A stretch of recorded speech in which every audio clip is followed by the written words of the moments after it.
అప్పుడే ఇక అక్కడికి వచ్చిన ప్రభావతి మనోజ్ని చూసి ఇక ఇద్దరూ కూడా ఒకరినొకరు చూసుకొని నేనేం చేయలేదు అని భయపడిపోతూ ఉంటారు. అమ్మా నాకు ఈ నిమ్మకాయని చూస్తే భయమేస్తుందమ్మా, వాడు చెప్పినట్టు నిజంగానే మనం చేసిన తప్పుని బయటపెట్టకపోతే మనిద్దరికి పక్షవాతం వస్తుందేమో అని మనోజ్ అంటూ ఉంటాడు. అప్పుడే ప్రభావతి మనోజ్కి పక్షవాతం వచ్చినట్టు ఇక ఊహించుకుంటూ ఉంటుంది. ఇక ఊహించుకొని ఒక్కసారి ఉలిక్కి పడుతుంది. అమ్మ నాకు కూడా కాదమ్మా, సహాయం చేసిన వాళ్ళకు కూడా పక్షవాతం వస్తుందన్నాడు కదా, అంటే నీకు కూడా అని మనోజ్ కూడా ఇక తలుచుకుంటూ ఉంటాడు ప్రభావతికి పక్షవాతం వచ్చినట్టు. అప్పుడే ఇక మీనా అయితే మిమ్మల్ని ఎలా చూడాల్సి వస్తుందని అనుకోలేదు అత్తయ్య అని మీనా అనడం, ప్రతిరోజు పనిచేసినా చెయ్యకపోయినా ఇల్లంతా కూడా సందడిగా తిరిగేదాలివి, ఇలా వీల్చైర్లో నాట లేకుండా పడిపోయి ఉన్నావమ్మా అంటూ బాలు ఆట పట్టించడం ప్రభావతని అంతా కూడా మనోజ్ అయితే తలుచుకుంటూ ఉంటాడు. అమ్మో లేదురా, మనకి ఈ పరిస్థితి రాకూడదు, ఆ నిమ్మకాయని తీసి బయటకు విసిరేద్దావా అని అంటూ ఉంటుంది ప్రభావతి. ఆ నిమ్మకాయని తప్పు చేసిన మనం ముట్టుకుంటే ఏమవుతుందోనమ్మా అని అంటూ ఉంటాడు మనోజ్ అయితే.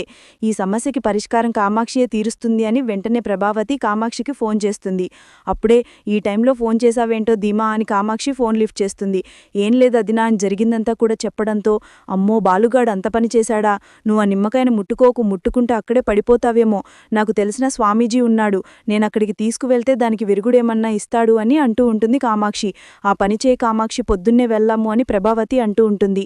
రే దీనికి విరుగుడికి కామాక్షి ఏదో ఎవరి దగ్గరికో స్వామీజీ దగ్గరికి తీసుకువెళ్తానంటుందిరా, అక్కడికి పొద్దున్నే వెళ్దాం, పొద్దున్నే రెడీ అవ్వు అని అంటూ ఉంటుంది ప్రభావతి. సరేనమ్మా అని మనోజ్ అయితే చెప్తాడు.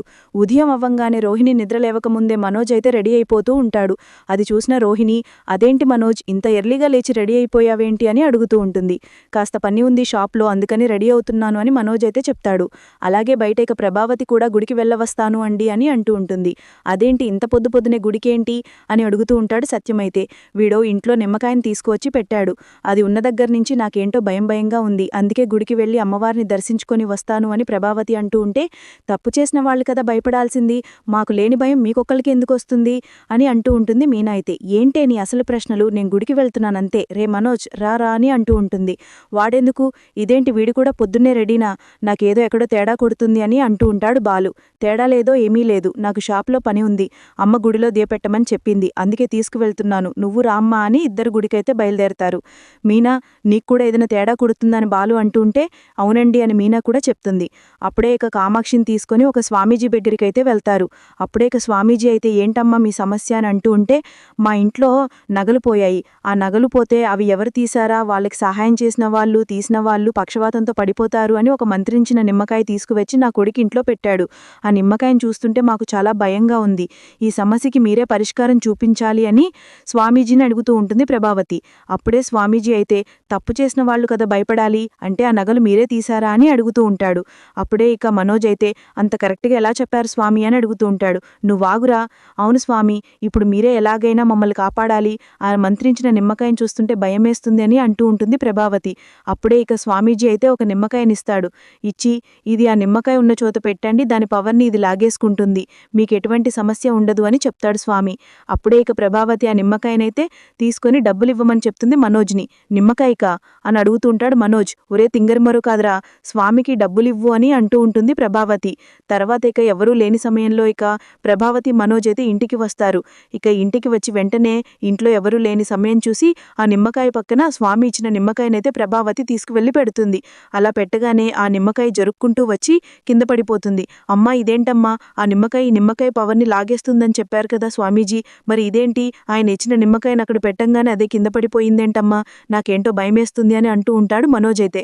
రే నువ్వు భయపడకు, నన్ను భయపెట్టకు అని వెంటనే ఇక నిమ్మకాయనైతే తీసి మనోజ్ అయితే అక్కడ పెట్టిస్తుంది. తర్వాత ఇద్దరు వెళ్ళి పడుకుంటారు. అప్పుడే ఇక వీళ్ళిద్దరు చేసిన పనిని బాలు అయితే కనిపెడతారు. అంటే నేను తీసుకువచ్చిన నిమ్మకాయని చూసి వీళ్ళు ఆ నిమ్మకాయ వల్ల వాళ్ళకి ఏదైనా నష్టం జరుగుతుందేమో అని మరొక నిమ్మకాయని తీసుకువచ్చి పెట్టారనమాట. వీళ్ళకి చెప్తానిప్పుడు అని ఒక నల్లదారాన్ని నిమ్మకాయకి చుట్టి మనోజ్ పక్కల్లోకి వేస్తాడు. ఇక ఆ నిమ్మకాయతో మనోజ్కి చుక్కలు చూపిస్తాడు బాలు.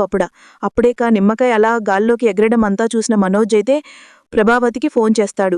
బయటికి రా అమ్మా, ఇక్కడ వింత జరుగుతున్నాయి, తొందరగా బయటికి రా అని అంటూ ఉంటాడు. అప్పుడే ప్రభావతి బయటికొస్తుంది.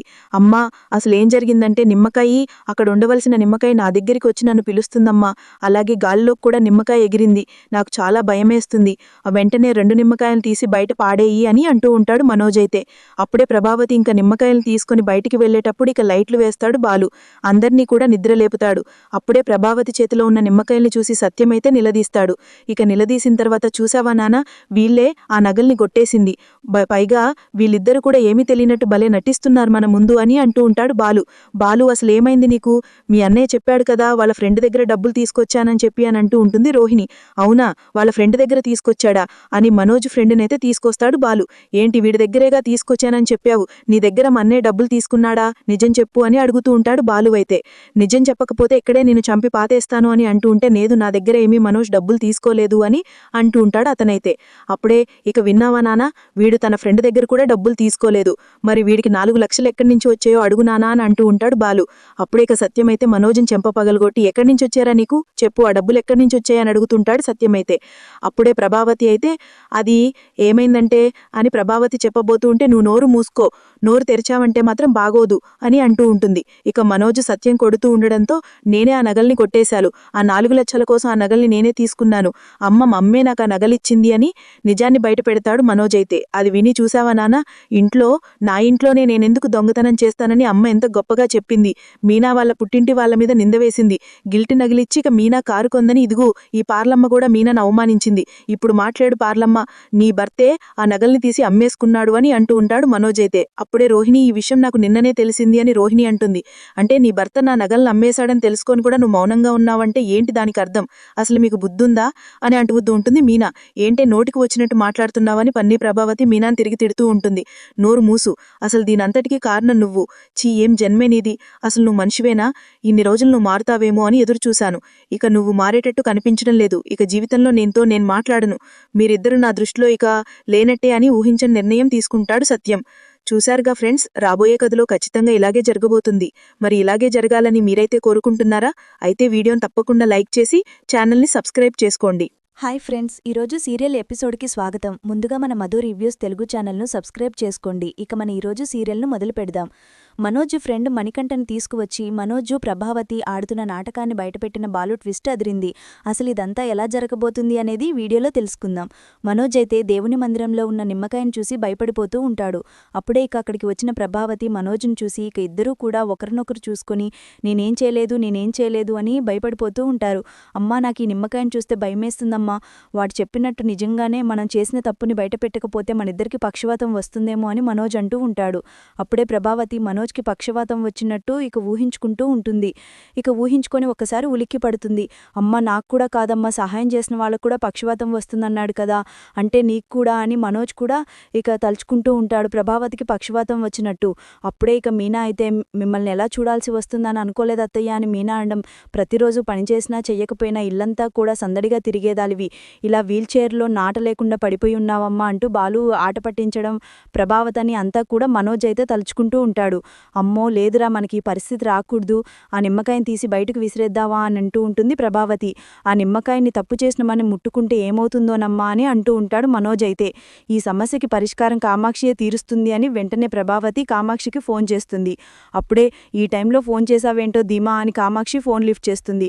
ఏం లేదు అదినా అని జరిగిందంతా కూడా చెప్పడంతో, అమ్మో బాలుగాడు అంత పని చేశాడా, నువ్వు ఆ నిమ్మకాయను ముట్టుకుంటే అక్కడే పడిపోతావేమో, నాకు తెలిసిన స్వామీజీ ఉన్నాడు, నేను అక్కడికి తీసుకువెళ్తే దానికి విరుగుడేమన్నా ఇస్తాడు అని అంటూ ఉంటుంది కామాక్షి.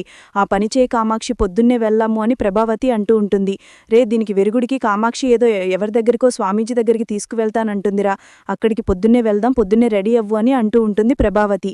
సరేనమ్మా అని మనోజ్ అయితే చెప్తాడు. ఉదయం అవ్వంగానే రోహిణి నిద్రలేవకముందే మనోజ్ అయితే రెడీ అయిపోతూ ఉంటాడు. అది చూసిన రోహిణి, అదేంటి మనోజ్, ఇంత ఎర్లీగా లేచి రెడీ అయిపోయావేంటి అని అడుగుతూ ఉంటుంది. కాస్త పని ఉంది షాప్లో, అందుకని రెడీ అవుతున్నాను అని మనోజ్ అయితే చెప్తాడు. అలాగే బయట ఇక ప్రభావతి కూడా గుడికి వెళ్ళవస్తాను అండి అని అంటూ ఉంటుంది. అదేంటి ఇంత పొద్దునే గుడికేంటి అని అడుగుతూ ఉంటాడు సత్యమైతే. వీడో ఇంట్లో నిమ్మకాయని తీసుకువచ్చి పెట్టాడు, అది ఉన్న దగ్గర నుంచి నాకేంటో భయంగా ఉంది, అందుకే గుడికి వెళ్ళి అమ్మవారిని దర్శించుకొని వస్తాను అని ప్రభావతి అంటూ ఉంటే, తప్పు చేసిన వాళ్ళు కదా భయపడాల్సింది, మాకు లేని భయం మీకొక్కరికి ఎందుకు వస్తుంది అని అంటూ ఉంటుంది మీనా అయితే. ఏంటే నీ అసలు ప్రశ్నలు, నేను గుడికి వెళ్తున్నానంతే, రే మనోజ్ రా అని అంటూ ఉంటుంది. వాడెందుకు, ఇదేంటి వీడు కూడా పొద్దున్నే రెడీనా, నాకేదో ఎక్కడో తేడా కొడుతుంది కొడుతుంది అని అంటూ ఉంటాడు బాలు. తేడా లేదో ఏమీ లేదు, నాకు షాప్లో పని ఉంది, అమ్మ గుడిలో దీపెట్టమని చెప్పింది, అందుకే తీసుకువెళ్తున్నాను, నువ్వు రామ్మా అని ఇద్దరు గుడికైతే బయలుదేరతారు. మీనా, నీకు కూడా ఏదైనా తేడా కొడుతుందని బాలు అంటూ ఉంటే అవునండి అని మీనా కూడా చెప్తుంది. అప్పుడే ఇక కామాక్షిని తీసుకొని ఒక స్వామీజీ దగ్గరికైతే వెళ్తారు. అప్పుడే ఇక స్వామీజీ అయితే ఏంటమ్మా మీ సమస్య అని అంటూ ఉంటే మా ఇంట్లో నగలు పోయాయి, ఆ నగలు పోతే అవి ఎవరు తీశారా, వాళ్ళకి సహాయం చేసిన వాళ్ళు తీసిన వాళ్ళు పక్షవాతంతో పడిపోతారు అని ఒక మంత్రించిన నిమ్మకాయ తీసుకువచ్చి నా కొడుకు ఇంట్లో పెట్టాడు. ఆ నిమ్మకాయను చూస్తుంటే మాకు చాలా భయంగా ఉంది, ఈ సమస్యకి మీరే పరిష్కారం చూపించాలి అని స్వామీజీని అడుగుతూ ఉంటుంది ప్రభావతి. అప్పుడే స్వామీజీ అయితే తప్పు చేసిన వాళ్ళు కదా భయపడాలి, అంటే ఆ నగలు మీరే తీశారా అని అడుగుతూ ఉంటాడు. అప్పుడే ఇక